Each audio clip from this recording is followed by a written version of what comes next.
Riders, fans, this is Johnny F. and Hopper, and I've got the mad scientist, Coach Robb Beam, with me. I have asked his help, and I wish I had his help when I was really in my prime, because the older I get, the faster I was. But now I want to kind of get back into some decent shape, and I want to do some motorcycle races, and right now I'm training for a Spartan race. So he has gotten with me, and we've created a little data acquisition of where my heart rate should be and where my sleep should be and how to not overtrain. So this is very good information.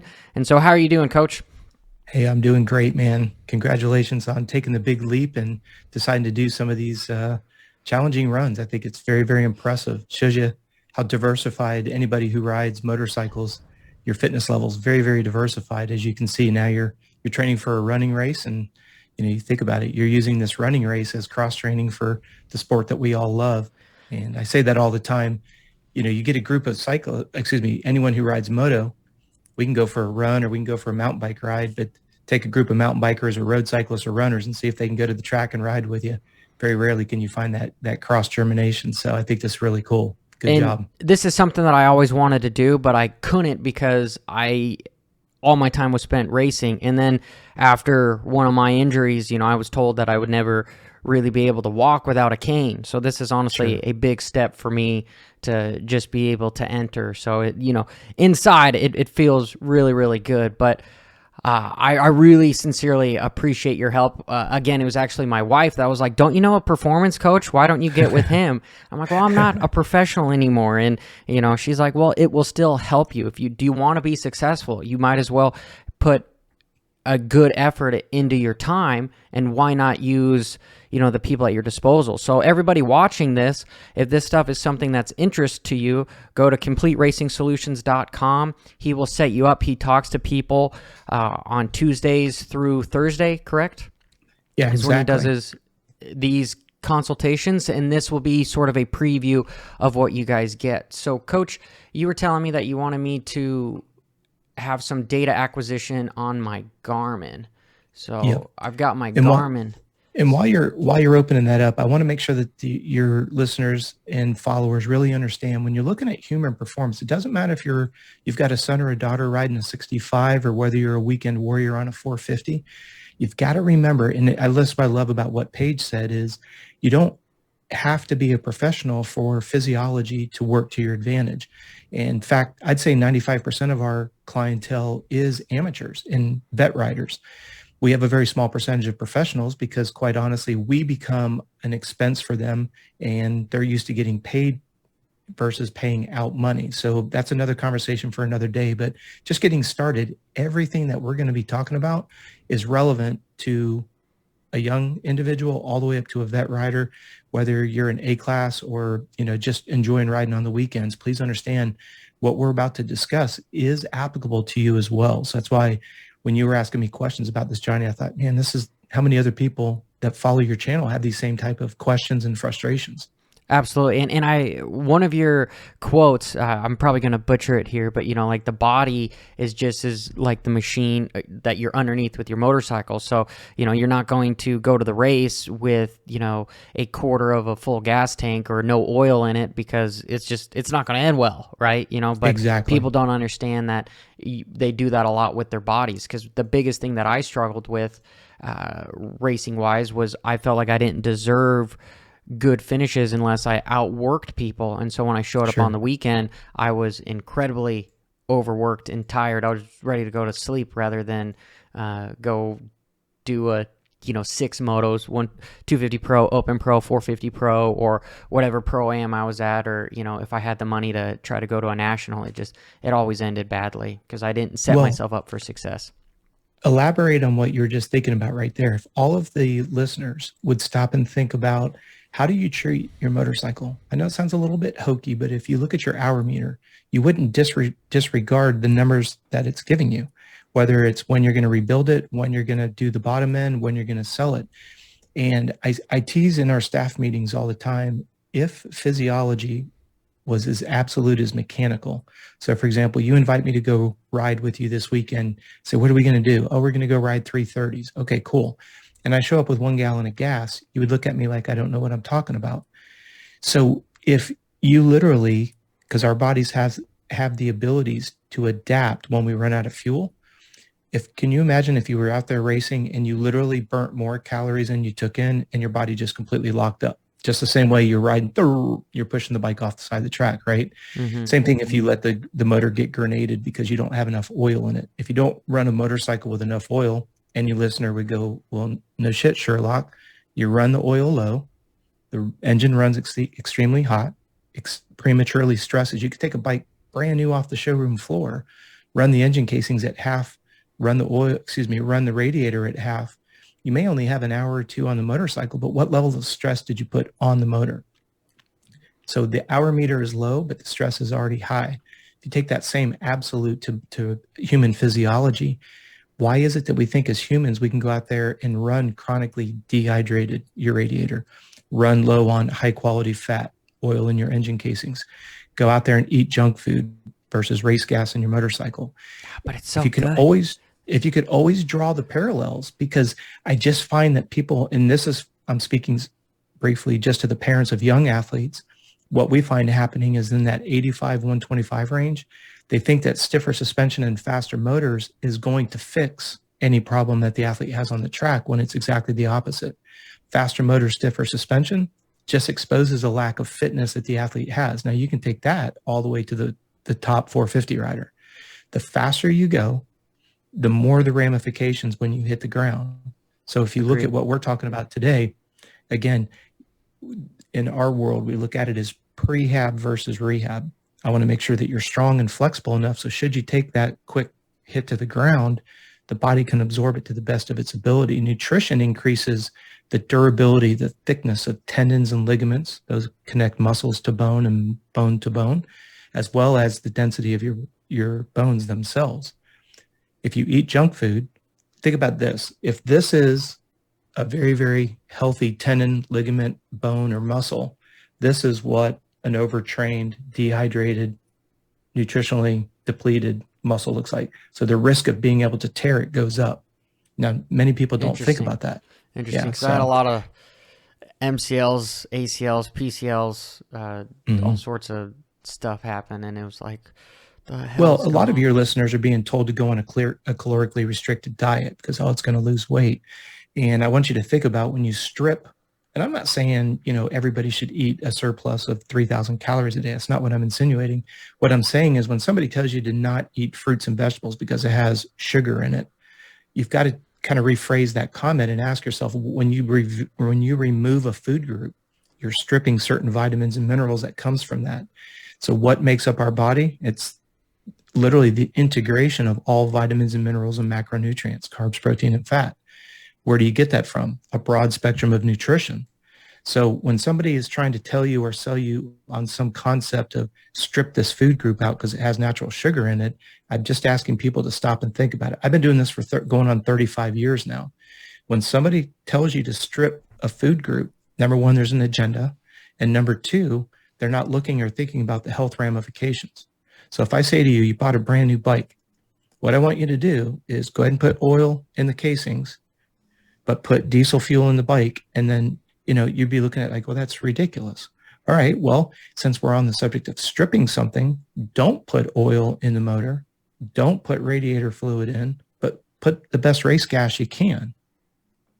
You see how silly some of the things that are being advocated Nobody would out ever there. do it. No one would ever do it in a mechanical world, but because our bodies have been created in a way that the body will adapt.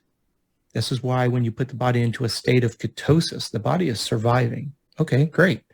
But that's not a healthy environment that's sustainable. And I'm not here to talk about keto or anything like that. I'm just saying we're talking initially about how does the body adapt to the things that we give it or what we don't give it. And if you compare it to mechanical, we would never do it the same way. Yeah, it's interesting to ask those questions because it's not something that's typically being asked. So, Rob, you told me that I needed to get one of these watches and start logging my stuff. I got one of these watches a while ago, but I never really had as big of a reason because I was just kind of all over the place with my workouts. But now, since I've been a little bit more consistent, what do I do with this information? Well, just so everybody knows, the watch that we're looking at is the Garmin. The dashboard that you're looking at is the Garmin dashboard. And this is also available on your phone. I personally like to use the computer because it allows you to integrate multiple reports. When you're on your phone, you kind of have to look at one at a time. So this is one of the areas that we specialize in. I don't get paid by Garmin. I'm not a brand ambassador of Garmin.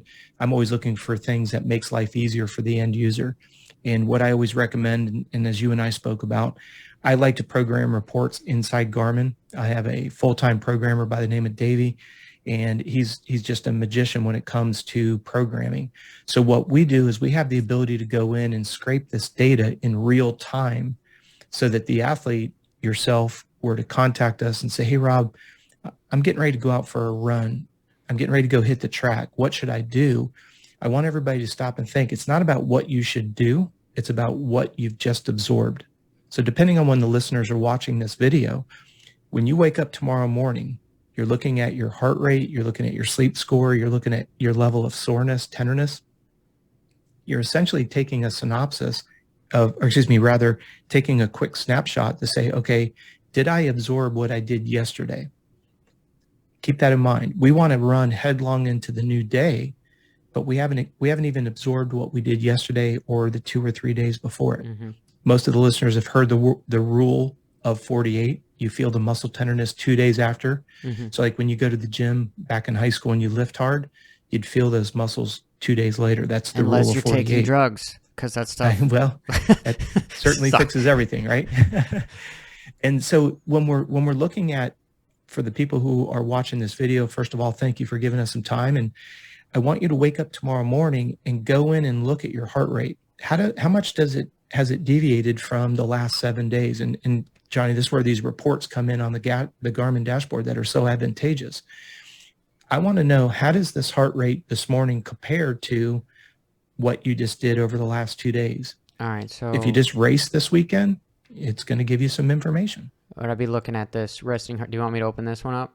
Nope. You don't have to open up. Just scroll up just a little bit. Or in your case, scroll down so that the report's a little bit higher on the screen. Okay, so go back down just a smidge. Or I'm sorry, right there. So you've got the second tile over. Go to your left one more. There's your 7 days right there. So what we do is I'm looking at what you've done in the last 7 days, and then these are called tiles, by the way. The tile to the right gives me an idea to look at what does your average look like.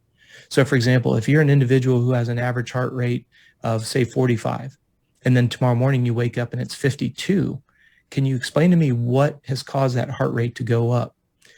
If you look at the bottom left-hand corner where you're at, that's a body battery. Mm-hmm. I want you guys to think about this just like it was your phone. So if you put your mouse on that first, right where you're at there, see where it shows that you started your day at a 77? Mm-hmm. And this is where I want the listeners to really stop and think. When you wake up tomorrow morning, you're looking at your body battery in the morning before you've done any exercise or exposed your body to stress, school, work, relationships, working out. There's been no stress put on the body first thing in the morning. So on Thursday, you started at a 77. Now go to Sunday. Yeah, because I was taking the weekend off because I was feeling just out of it from... so between like last week, I ran 22 miles with some other strength stuff in there. So every morning it seemed like I was getting more and more tired. So then the weekend I took off, and you can actually see how much more I was recovering, by There's the key. Sunday. There's the key. Go for it. The key word is recovery. That's what because you segued right into what we wanted to do. Because when you wake up tomorrow morning, what is your question? Yeah. Did I absorb what I did yesterday or 2 days before or the last 7 days or the last 3 months? You've got to make sure that you don't overextend yourself. Now, I like what you're doing right there. Go to Monday when you're at 100%. So everybody can see that you're starting at 100%. Mm-hmm. And now go down to the end of the day. Would you push the battery down to a 5? Looks like about 20, 22. Go to the end of the day. Oh. Nope. You just go all the way to the bottom, right where you're at. Just go down. Yep. So what I want people to see is you started the day at what? I think we're on, go up, go right to the top. What'd you start your day at? So you On started the Monday, I started day, at 100. and what'd you end the day at? 36.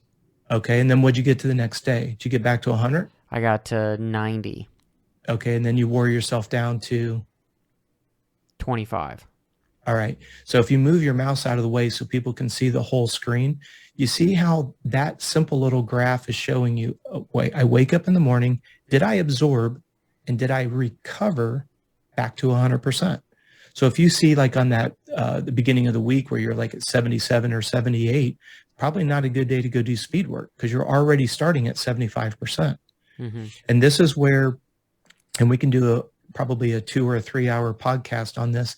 The idea here is you've got to adjust what you're doing today based on what you've been able to absorb from yesterday. So if on your training schedule, you were going to run intervals today and you're already starting at a 75, what's the point? The risk of getting injured, the risk of suppressing your immune system because you're already at 70%. Our goal is to get back to 95 to 100. And what you did, you see where you get to I'm Wednesday. feeling pretty good today, so I was feeling like I was going to go push hard is what I wanted to do this afternoon. But that's a great decision because you're starting the day at 100%. Now, I want everybody that's listening to please stop and think about it. You wake up tomorrow morning and your body battery's at 100. My question to you is, what did you eat yesterday? Because the building blocks of recovery are the foundation are based around food and sleep.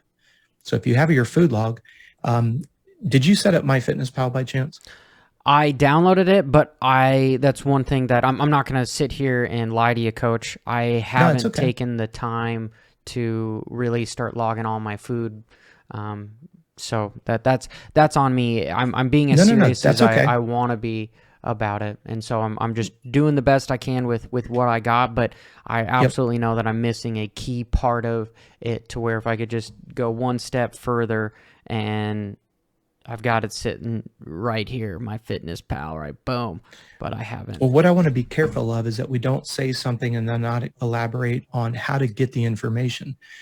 If we know that the foundation of recovery is food and sleep, I need to know what your calorie expenditure was yesterday, and then I need to bounce it against what you consumed. It's what we call a calorie gap. Does Garmin show me my calorie? So on the left-hand side of that big black box, you see those blue icons? Uh-huh. Go to health stats. Yep. Second one down. Go to calories in and out. And if your Garmin was attached right there, see that blue box that says connect to MyFitnessPal? The blue horizontal box? Yep. Right there. Yep. So if that was set up, it would show you on the blue. All right. So everybody right here, if you had MyFitnessPal set up, this would show you what your calorie burn rate was, and it would show you what you've taken in based on the input that you gave it. So instead of sitting on the John and looking at TikTok, sit on the John and put in what you ate for breakfast. Now, on the far left-hand side where you're in the blue icons, go down to reports all the way to the bottom. Click on health and fitness, 5 from the bottom in the middle. This guy? Yep. And then when it opens that drop-down box, lost 1 calories. Okay, let me. So now there's your calorie burn rate per day. So go to Tuesday, put your mouse in the red. Okay. So what that shows you. So I ran 5 miles yesterday. All right. And so that. Now look at that. What's the calorie burn rate? 674? Okay. Is that right? Yeah. Yep. Okay. So when somebody says to me, well, how many calories do I need to take in? You need to know what you're burning. See right there in that drop-down box, it says you burnt 2,676 calories. Go back in the red. Go back in the red. Oh, yeah. Yep. As total. See the drop-down box? Yeah. See where it says total? Mm-hmm. So this is where I want the listeners to understand you've got to be able to get yourself educated. How many calories do you burn in a 20-minute moto? How many do you burn on a 60-minute bike ride? If you don't know what your calorie burn rate is, you're just shooting in the dark about how many calories to take in. And this is kind of a snare that people run into. They overeat or they undereat. My experience has been 99.9% of the time, you guys are not eating enough. Now, take your mouse just out of that box. Look at the consistency of the blue. You could almost drop a plumb line across the blue. And what that is the blue indicates how many calories you need per day just to stay alive, We call that your basal metabolic needs. So if you notice in that drop-down box, keep your mouse right where it's at. See where it says resting is 2002? Mm-hmm. Go to the next day. Go to Monday. Oh, the other way. Go to Monday. Oh. Just go in the blue box. 2002 for resting. Hey, what's two? Oh, look at that, 2002. So what's pretty amazing about the accuracy of these watches is your body composition doesn't change very much. Your muscle, your body fat, your bone density. So guess what? Your calorie needs pretty much stay consistent. What changes is the activity side. This is where people get in a real hole. This is where, quite honestly, Johnny, this is where we see athletes on the precursor to Epstein-Barr and chronic fatigue and Addison's disease. Yeah, I wish I had the data when I was really Exactly. pushing, because this probably would have been pegged all, giant Absolutely. red, and I wasn't eating that much. Well, I'll give you an example. I've got a very high-level super mini rider, and at Loretta's, in a 20-minute moto, he would burn between 550 and 600 calories in 20 minutes. Wow. It's no big deal when you're only racing one moto per day. What happens when you're racing 3 classes and you're racing 6 to 8 motos, even if they're only 10 minutes, just cut it in half. Yeah. You're burning 250 to 300 calories, six motos. You're burning 3 to 5,000 calories. So if we go back in that top left-hand corner, go back to dashboards, very, very top, and then click on the sleep evaluation. This is the report that we programmed for you, and this is where we started out. So if you scroll back down, okay, so when we're looking at your resting heart rate, you've got to understand what would influence that resting heart rate. Well, we just looked at one of the most important ones is, did you burn more calories than you took in? If you did, you created stress. If you didn't consume enough fluid, you created stress. If your workout was too hard or too long, you created stress. Well, how do we know because the definition, and I want all the listeners to write this down. So you can definitely tell that I was recovering yes. on Sunday over the weekend, because gosh. Stay right where you're at, though. Stay right where you're at. Okay. Look at the bottom left-hand body battery. That's a graphical illustration of the words that you just articulated. Yeah. You can see your battery going up. You can see the resting heart rate going down. What's important is, do you understand what you did to contribute to it? You pulled back volume. Yeah, it's a divergence. You pulled back intensity, and you got more sleep. So what did the body battery do? Look at the graph in the bottom left. Went straight up to 100%. Mm-hmm. And then you did that for 3 days. You said, today you're feeling solid. Today's a great day to do some speed work. See the difference? And then, Coach, since I'm relying heavily on my heart rate, is that something I should be relying on when I'm training? Absolutely. Can you open up that heart rate spreadsheet I sent you? Yeah, let me find it. Okay. And I want the listeners to really pay attention to this. This is the right one, correct? Yes, sir. Yep. Okay. Yep. And what I want people to see first off is look at the max heart rate number. We design these for you because these are the things that you use for cross training. If you look at the top, you'll notice the first one is running, the middle one is concept 2, and the third one is motorcycle. Now, it's very, very important that everybody that's listening to this understands that your max heart rate number is going to change based on the amount of muscle you're using. And your numbers are right here. These are accurate, by the way, for the listeners. These max heart rates have been, we tested max heart rate.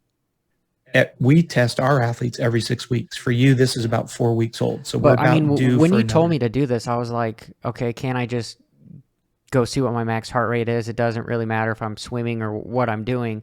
And you're like, no, Johnny, I will let you know that it matters immensely. And after seeing this, the numbers are all different. So that's mind blowing to me, because the way I used to train was I was like, all right, I can know what my max heart rate is, and then I would just kind of base it off of that. But I can already see that the motorcycle is way higher than anything. Like, it's much harder for me to get.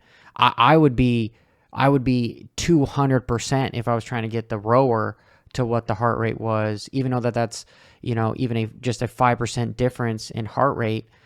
I would have to put in an extra like 75% effort, which I don't have, in order to get it there. I'd kill myself.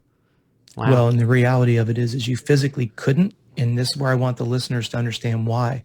The more muscle you use, the higher the max heart rate. So the pushing and the pulling of a weight the weight associated with the motorcycle plus velocity offsetting what you hit, the body is always going to have the highest heart rate on the motorcycle. If you kind of look at a hierarchy, the motorcycle is always the highest. Below that is the running and the Concept 2. They're almost like neck and neck. Well, just for the sake of the listeners, look at the numbers. On the Concept 2, you're at a 195, and on the run, you're at 197. See how close they are? Mm-hmm. And not to insult anyone's intelligence, you'll notice that the resting heart rate of a 45, just so the listeners know where we get that from a 4-week moving average. And that has to be updated every week, because one of the mistakes that some of the listeners may have been told by other people is go get a VO2 max heart rate. Well, that's only in a clinical setting. Ambient air temperature is regulated, low humidity. You're being tested on either a bike or a bike erg or a treadmill. Yeah, that's not the motorcycle. That's not real world. That's why I don't use VO2 max testing for VO2 max, or excuse me, for max heart rate assessments. Put yourself in the heat, in the humidity, in a real setting, and create an environment, or excuse me, implement the test in an environment that you can duplicate over and over and over again to try to get the same variables. You're taking out the anomalies. But I want the listeners to look at heart rate zone, let's just say 3, all the way across the board.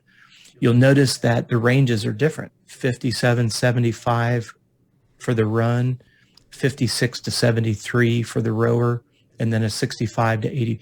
Now, just so people don't send us any nasty messages here, you'll notice that if you look at, just while I'm talking, if the viewers would follow me, go to the run, look at heart rate zone 1, high number. See where it's a 144? Mm-hmm. And then you'll notice that the low of zone 2 is a 142. You go, well, why is there an overlap? Because we've already factored in a margin of error plus or minus 2%, excuse me. So what we always say is find the 10 beat range within each one. So like for where your mouse is at right now, for the run, zone 2, keep it between 145 and 155. See how we can correct that? But for a significant point of reference for the listeners is you're training with the most accurate heart rate zones, because your max heart rate assessment is no more than 6 weeks old and you're using a 4-week moving average. That's interesting, you put those Coach. Sorry, I don't mean to interrupt you, but I just, Please do. I was looking at my data of my run yesterday, and my average of the 5 miles was 144 beats, and I feel great. Like, I feel like I want to push today. And that's probably why, is because I wasn't really, really pushing myself. I was in the recovery.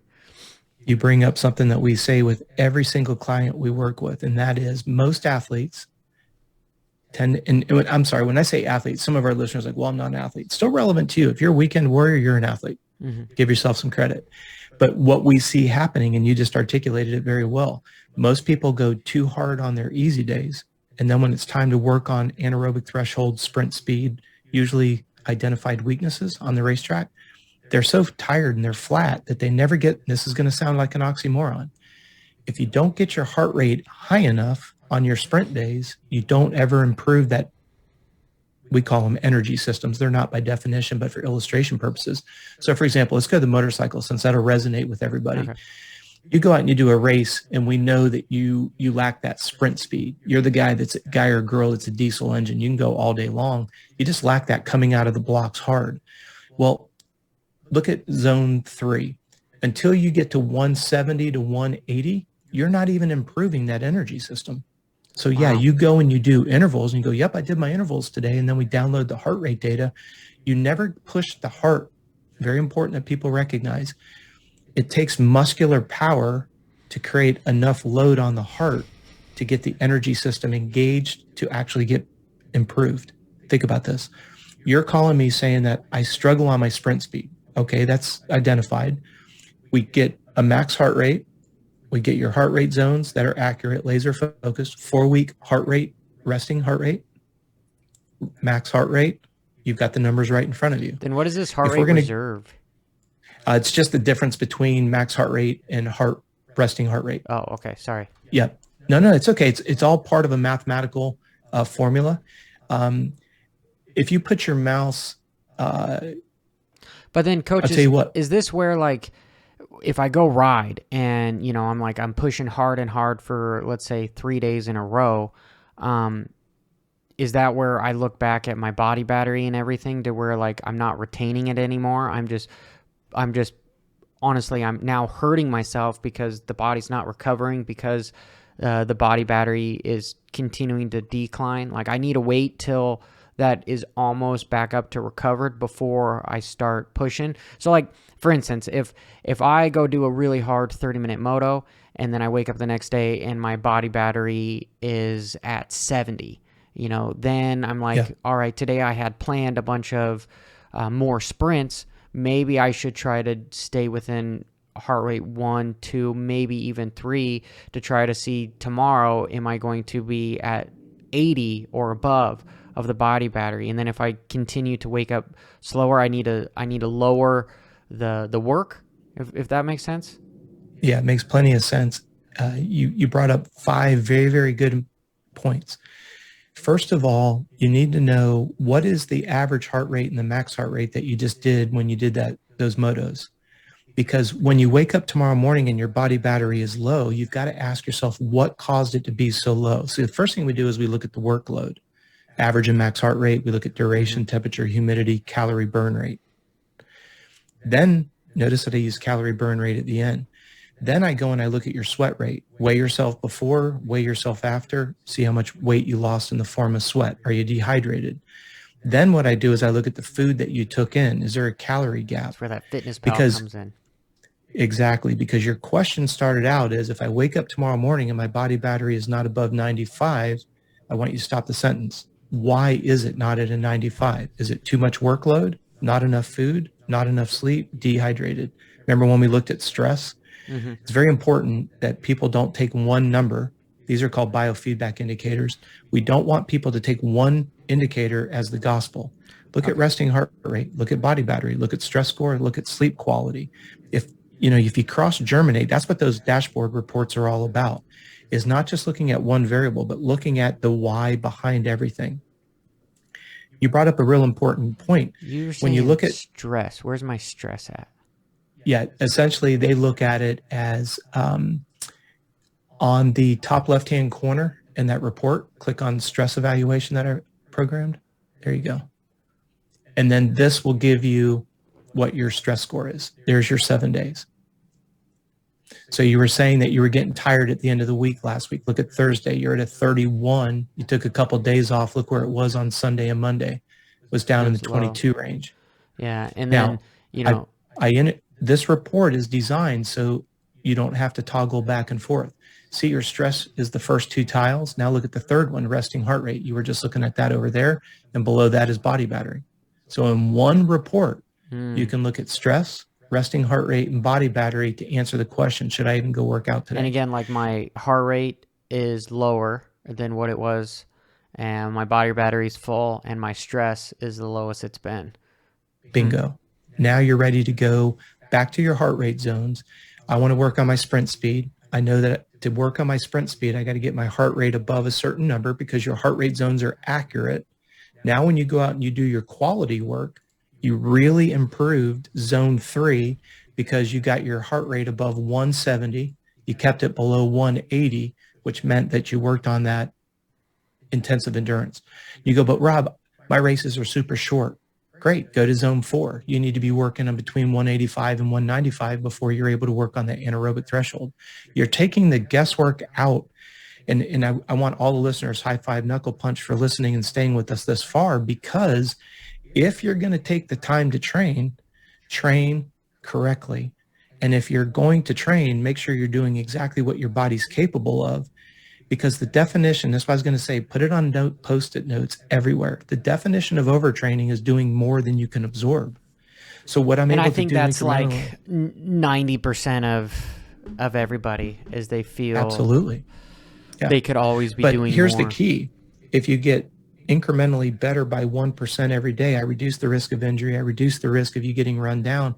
And long term, I reduce the risk and eliminate exclusively 100%. I eliminate the chance of Epstein-Barr, chronic fatigue, or Well, at the Addison's. beginning, when you open this up with the analogy of the ligaments, the more and more you wear yourself down, the actually it just becomes a detrimental to your body because Yep. it's just again, Epstein-Barr, it's going to take a year to recover from something like that when you could have put in so much work if you were just to kind of relax. Wow. This is honestly, Coach, I need a time machine, man. I need a time machine. No, I'm with you, brother.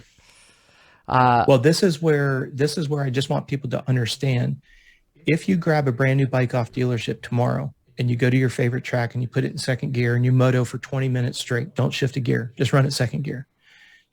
How excessively stressed is that bike brand new out of the dealership? So if every workout you do is balls to the wall, it's just like riding your bike in second gear.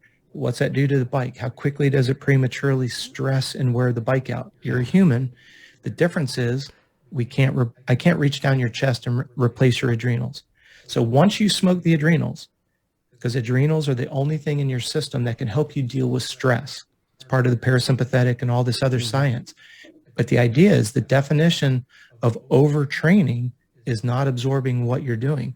It's I've got so athletes simple, that train, but it makes. But this is where the quantification has to come in, because there's too many weekend warriors that are ex-pros that are now trainers. There's people that went and got a weekend certificate and now they're trainers, and they are ruining our listeners, and it disgusts me.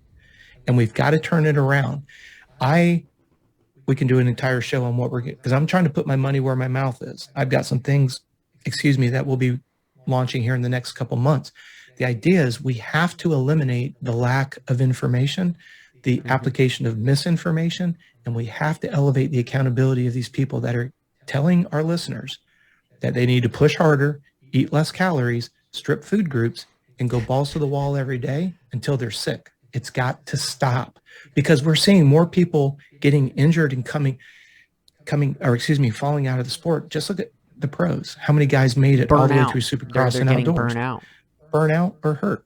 And oh, by the way, let's go ahead and just add the season from January to October, because I know everybody that I talk to is excited about trying to race 3 times a month for 10 months, because that makes a lot of sense from a health and performance standpoint. 31 races. Yeah, makes plenty of sense. It makes I hope the listeners got a lot out of it. Well, Coach, I want to leave a little bit of mystery until our next outing. And so for the listeners to keep coming back, because I do believe we've got some more things planned, but I really sincerely appreciate you, even helping out a retired SOB like myself, try to at least get back to just feeling strong and feeling good and feeling as if, okay, I've set myself up for success for the couple races that I want to do. Let me just go have a little bit more fun with it, because now I'm less likely to get injured, and I can push myself a little bit. So I sincerely appreciate it. And again, my pleasure. If there's anybody out there that wants to do this, they can find you at CompleteRacingSolutions.com. Yes, sir. Awesome. I'll have the link in the description, everybody. Yep. And perfect. We're working on some good stuff here. So I hope that this was helpful. And if it is, let me know in the comments below, and Coach and I can talk. And if you guys want him to give away a couple more secrets, I might be able to nudge him a little bit to give away some more free content, but we have to have a good response here. So make sure you like and share the video. So thanks for listening. Thanks for watching, everybody. Appreciate it. Yeah. This is Johnny F. and Hopper with Coach Robb Beam. Till next time.